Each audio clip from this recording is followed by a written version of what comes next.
જય શ્રી કૃષ્ણ. રાધે રાધે. મિત્રો, ભગવાન કૃષ્ણની અસીમ કૃપાથી આપણે 11મો અધ્યાય પૂર્ણ કર્યો. 11મા અધ્યાયનું નામ વિશ્વરૂપ દર્શન. હવે એમનો સારાંશ આપણે જોઈએ. બીજું, વિશ્વરૂપ દર્શન એ ખરેખર એ વસ્તુ સમજાવે છે કે કોઈ પણ લઘુતામાં વિશ્વના દર્શન કરવા, એની વિરાટતાના દર્શન કરવા. કોઈ પણ વસ્તુ ભલે અત્યારે કદાચ એવું બને કે આપણને જે તે સમયે બહુ નાની દેખાતી હોય, બહુ ઓછા કામની દેખાતી હોય, બહુ ઓછું મહત્વ ધરાવતી હોય, પણ એમની અંદર પણ કોઈક વિરાટ સ્વરૂપ છુપાયેલું છે. કદાચ હોઈ શકે કે અત્યારે બીજભૂત સ્વરૂપમાં હોય અને આપણે એમને જોઈ ન શકતા હોય, આપણી પાસે એમની જોવાની તાકાત ન હોય. અને એવી તાકાત કોઈ સંત આપી શકે, કોઈ ભક્ત આપી શકે, કાં પછી ભગવાન એવી કૃપા આપણને દિવ્ય દ્રષ્ટિ આપે તો એ જ વ્યક્તિમાં આપણે વિરાટ રૂપ જોઈ શકીએ.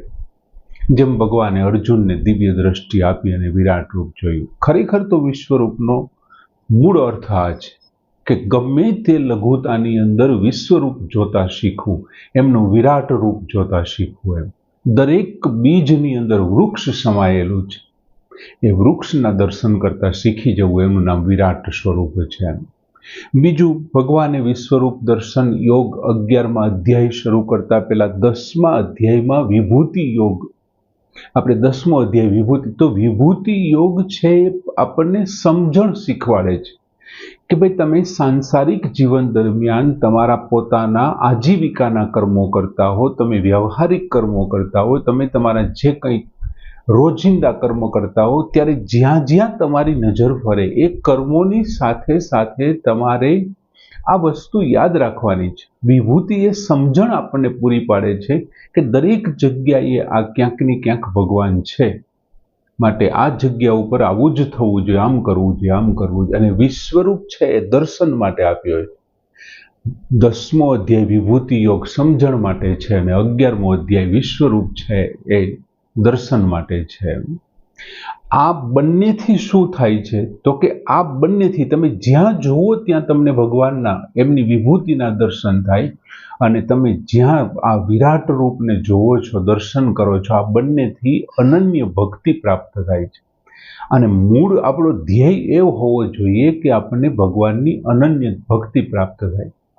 11મા અધ્યાયના શરૂઆતમાં જ અર્જુન ભગવાનને કહે છે કે યત ત્વયા ઉક્તમ વચઃ તેન મોહ અયમ વિગતઃ મમ. તમારા જે મેં આ વચન સાંભળ્યા છે, તમે જે કાંઈ મને આ વચન કીધા, એમનાથી શું થયું તો કે અયમ વિગતઃ મોહ મમ. મારો જે મોહ હતો ને એ દૂર થઈ ગયો છે, નાશ થઈ ગયો છે. અર્જુને આવું સ્પષ્ટ ઉલ્લેખ કર્યો કે મારો મોહ છે તમારા વચનથી. યત ત્વયા ઉક્તમ વચ, તમે જે વચન મને વિભૂતિ યોગ દરમિયાન કીધા, એમનાથી મારો મોહ છે નાશ થઈ ગયો છે. હું એ સ્વીકારી લીધું છે કે આપ સર્વસ્વ છો, આપ જ શ્રેષ્ઠ છો, આપ જ પરબ્રહ્મ છો. પરંતુ ભગવાન બહુ સારી રીતે જાણે છે કે આ વ્યક્તિ કે છે મારો મોહ દૂર થયો છે, પણ હજી એમનો સંપૂર્ણ મોહ દૂર નથી થયો. હું એમ કહું છું કે મને તમારા પ્રત્યે કંઈ દુઃખ નથી, એ જ વસ્તુ બતાવે છે કે મને દુઃખ છે, બાકી એ કહેવાની વસ્તુ જ નથી. એમ અર્જુન કહે છે કે અહમ વિગત અહમ મમ મોહ, મારો મોહ દૂર થયો છે. વસ્તુ બતાવે છે કે હજી તને મોહની પરિભાષા ખબર છે, અને એ પરિભાષા જ્યાં સુધી તું એમની અંદર બંધાયેલો છો ને ત્યાં સુધી દૂર નથી. ભગવાન બહુ સારી રીતે સાચી હકીકત જાણે છે. એમનો ઉલ્લેખ આગળ જતા પણ એમણે કર્યો છે કે આમનાથી તારો મોહ દૂર થશે. બીજું, મેં આપની પાસેથી ઘણું બધું સાંભળ્યું, તમે કહો છો એ જ પ્રમાણે, તમે તેવા જ છો, તમે જેવું કીધું છે એવા જ તમે છો. તમે પરબ્રહ્મ છો, તમે અવિનાશી છો, તમે આદ્ય છો. પરંતુ ભગવાન, મેં એ બધું સાંભળ્યું, હું માનું છું એ બધું સાચું છે, પણ આટલું બધું સાંભળ્યું ને એટલે મારી જિજ્ઞાસા બહુ વધી ગઈ છે. અને અર્જુન બહુ વિનમ્ર ભાવે ભગવાનને વિનંતી કરે છે કે દ્રષ્ટુમ ઈચ્છામિ તે રૂપમ ઐશ્વરમ પુરુષોત્તમ. હે પુરુષોત્તમ, હું તમારું એ રૂપ જોવા ઈચ્છું છું. દ્રષ્ટુમ ઈચ્છામિ, મને જોવાની ઈચ્છા છે. તે રૂપમ ઐશ્વરમ, મને તમારું ઐશ્વર્ય, ઈશ્વરીય રૂપ, હે પુરુષોત્તમ, મને જોવાની ઈચ્છા છે. 10મા અધ્યાયમાં અર્જુને જે ભૂલ કરી કે હું તમારી બધી વિભૂતિઓ જાણવા માંગુ છું, જો ઈચ્છું છું, ત્યારે ભગવાને કીધું એ તો અનંત છે મારી વિભૂતિ, હું તને મારી મુખ્ય વિભૂતિ કહીશ. અને એ ભૂલને અર્જુનને ખબર પડી કે મારે તમારી બધી વિભૂતિ જાણવી છે. ભગવાને કીધું એ શક્ય જ નથી, તારી આખી ઉંમર, તારી આયુષ્ય, તારો જન્મારો પૂરો થઈ જાય. હું તને મારી મુખ્ય વિભૂતિઓ પ્રમુખતઃ, જે પ્રમુખ છે, મુખ્ય છે એ વિભૂતિ. અને એ ભૂલને 11મા અધ્યાયમાં અર્જુન સુધારતા બહુ સરસ રીતે, બહુ સારા શબ્દોમાં ભગવાનને વિનંતી કરે છે કે મન્યસે યદિ તત શક્યમ મયા દ્રષ્ટુમ ઇતિ પ્રભો, હે પ્રભુ, જો તમને એવું લાગતું હોય, મન્યસે યદિ તત, તમે જો એવું માનતા હોય કે મયા દ્રષ્ટુમ ઇતિ, કે હું જોઈ શકવા માટે સક્ષમ છું, મેં ત્વમ દર્શય આત્મનમ અવ્યયમ, તો તમે મને તમારું એ અવિનાશી રૂપ બતાવો. જો તમને એવું મન્યસે યદિ તત શક્યમ, તમને એવું લાગતું હોય કે હું જોઈ શકું એમ છું, મારા માટે શક્ય છે, તો તમે મને બતાવો. માત્ર જો અર્જુને એક જ વસ્તુની માગણી કરી, તમારી માગણી જ્યારે સીમિત થઈ જાય છે ને, ત્યારે 1000 હાથવારો દેનારો છે ને એ બહુ જાજુ આપે છે. આ વાતથી ખુદ અર્જુને જ્યારે ઝાઝી માગણી કરી 10મા અધ્યાયમાં કે હું તમારી બધી વિભૂતિઓ જાણવા માંગુ છું, ત્યારે ભગવાને કીધું હું પ્રમુખ કહીશ, મુખ્ય કહીશ.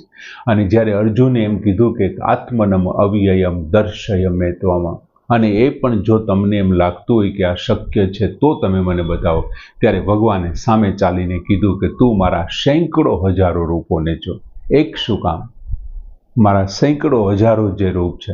અને તરત પછી ભગવાને એમને જે રૂપ બતાવ્યા છે, આપણે જોયું તો અધ્યાય વખતે કે 12 આદિત્યો, અદિતિના 12 પુત્રો, છેલ્લે જે વિષ્ણુ એમનો અવતાર છે તે, એ ઉપરાંત 8 વસુઓ, 12 રુદ્ર, 11 રુદ્ર અને 2 અશ્વિની કુમારો, આમ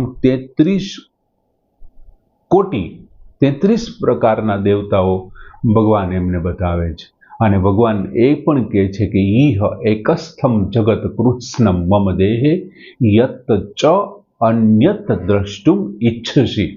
ભગવાન એમની સાથે અર્જુનને એ ભલામણ કરે છે, ઈહ એકસ્થમ જગત કૃત્સ્નમ મમ દેહે, મારા શરીરમાં આ સમગ્ર વિશ્વને કોઈ એક સ્થળે, આ તું જે અનંત કોટી બ્રહ્માંડ છે, એ અનંત કોટી બ્રહ્માંડને તું મારા શરીરમાં માત્ર એક સ્થળે જો.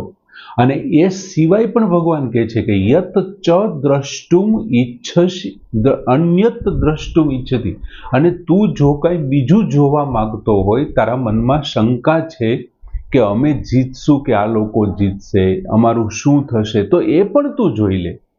આમ અર્જુને જે માગણી કરી છે એની માગવાની રીત બદલી ગઈ ભગવાન પાસે. એટલે ભગવાને વિશ્વરૂપ બતાવ્યું, એમાં સેંકડો રૂપો, હજારો રૂપો બતાવવાની વાત કરી. અને એમની સાથે સાથે તારે એ સિવાય પણ કંઈ જોવું હોય ને તો પણ તું જોઈ લે. ન તું મામ દ્રષ્ટુમ અનેન સ્વચક્ષુષા દિવ્યમ દદામિ તે ચક્ષુ પશ્ય મે યોગમ ઈશ્વરમ. આનાથી મોટી કૃપા ભગવાનની કઈ હોઈ શકે. અર્જુને પહેલા જ વાત કરી કે મન્યસે યદિ તત શક્યમ મયા, તમને જો એવું લાગતું હોય કે હું તમારું આ રૂપ જોવા માટે શક્ય છો, તો મને જોવાની ઈચ્છા છે, તમે મને બતાવો. એટલે ભગવાને પહેલા તો એમ જ કહી દીધું કે ન તું મામ દ્રષ્ટુમ અનેન સ્વચક્ષુષા, એ ભાઈ તું તારા આ ચામડાની ચક્ષુથી, ચર્મ ચક્ષુથી, પોતાની આંખોથી, ન તું મામ દ્રષ્ટુમ, આ આંખોથી તું મને જોઈ નહીં શકે. એટલે તું આ તારા માટે શક્ય નથી. ખરેખર તો ત્યાં વાત પૂરી થઈ જવી જોઈએ, પણ ભગવાન કહે છે તું આમનાથી નહીં જોઈ શકે. પણ તે જે માગણી કરી છે, તારી જે રીત છે, અને મને તારા ઉપર જે પ્રેમ છે ને, એટલા માટે તને હું આ આપું છું. દિવ્યમ દદામી તે ચક્ષુ પશ્ય મે યોગ ઈશ્વરમ. હું તને દિવ્ય ચક્ષુ આપું છું, દિવ્ય દ્રષ્ટિ આપું છું, જેમનાથી તું મારા આ યોગેશ્વર સ્વરૂપને, ઈશ્વરને તું જોઈ શકીશ એમ. અને પછી ભગવાને એમનું રૂપ બતાવ્યું, દિવ્ય દ્રષ્ટિ આપ્યા પછી અદ્ભુત રૂપ બતાવ્યું. એમાં તો કેટલા બધા, અનેક સેંકડો મુખ ભગવાનના, અને સેંકડો મુખની સાથે અમુક સેંકડો આંખો, અને એ પણ એમ જાણે સૂર્ય અને ચંદ્ર જેવા તેજવાળી આંખો, હજારો સૂર્યના પ્રકાશ પણ એમની ઉપમાઓ ન આપી શકાય તેવા. આ ઉપરાંત દિવ્ય આભૂષણો, એકદમ દિવ્ય દિવ્ય આયુધો હતા, વિવિધ પ્રકારની સુગંધ, ટૂંકમાં દરેક પ્રકારના બધા આશ્ચર્યથી યુક્ત એવા ભગવાનને અર્જુન જોવે છે. બધા જ આશ્ચર્ય, જે કંઈ તમે એમના મુખ જોવો ને તો આશ્ચર્યચકિત થઈ જાઓ, નેત્ર જોવો તો આશ્ચર્યચકિત, એમના આયુધ જોવો તો બધા જ આશ્ચર્યથી યુક્ત એવા ભગવાનને અર્જુન જોયે. હવે અનેક પ્રકારે વિભાજિત થયેલું જે જગત છે, અનેક પ્રકારે વિવિધ પ્રકારની સૃષ્ટિમાં 84 લાખ યોનિઓમાં આ વિભક્ત થયેલું જળ અને ચેતનના રૂપમાં જે આ જગત વિભાજિત થયેલું છે, એ આખા જગતને એટલે આખા બ્રહ્માંડને અર્જુને ભગવાનના એક સ્થળે, ઈહ એકસ્થમ, ભગવાન એમ કીધું કે અર્જુને એક સ્થળે જોયું એમ. અને પછી શું થયું તો કે તતઃ વિસ્મય વિનષ્ટ હૃષ્ટરોમા ધનંજય, અને એ જોઈ અને હૃષ્ટરોમા વિસ્મય એક તો એ વિસ્મિત થઈ ગયો, અને પછી બીજું એમ શું થયું તો કે હૃષ્ટરોમા હર્ષિત થઈ ગયો.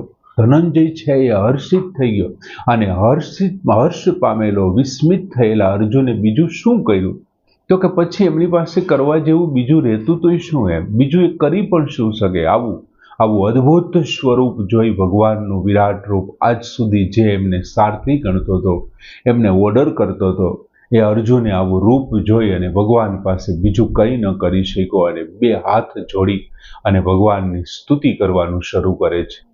ભગવાનની સ્તુતિ કરે છે કે હું આપના શરીરની અંદર બધા જ દેવોને, બધા પ્રકારના પ્રાણીઓને, આ ઉપરાંત બ્રહ્માજીને, મહાદેવને, ઋષિઓને અને વિવિધ પ્રકારના સર્પોને બધાને જોઈ રહ્યો છું. બધા જ દેવો આપની અંદર છે, બ્રહ્માજી છે, મહાદેવ છે, બધા જ છે.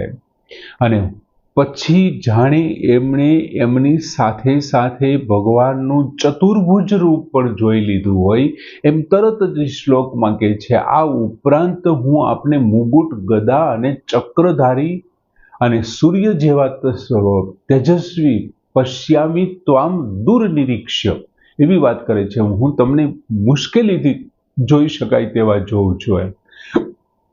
એક તો વિરાટ રૂપનું દર્શન છે, બીજું મુગુટ છે, ગદા છે, ચક્ર છે, અને એમના પછી ત્યાં ચ શબ્દ મૂક્યો છે, એટલે ચતુર્ભુજ રૂપનું જ આ સંપૂર્ણ વર્ણન છે. પણ અર્જુન કહે છે પશ્યામી ત્વમ દુર્નિરીક્ષ્ય, આપને જોવું બહુ મુશ્કેલ થઈ રહ્યું છે. આટલું બધું આપનું સ્વરૂપ છે, ધીમે ધીમે ઉગ્ર બનતું જતું હોય ને એવું લાગે છે, મુશ્કેલી પડતી હોય, કેમ કે હજારો સૂર્યનો તેજ એમના તરફ ફેંકાઈ રહ્યું છે.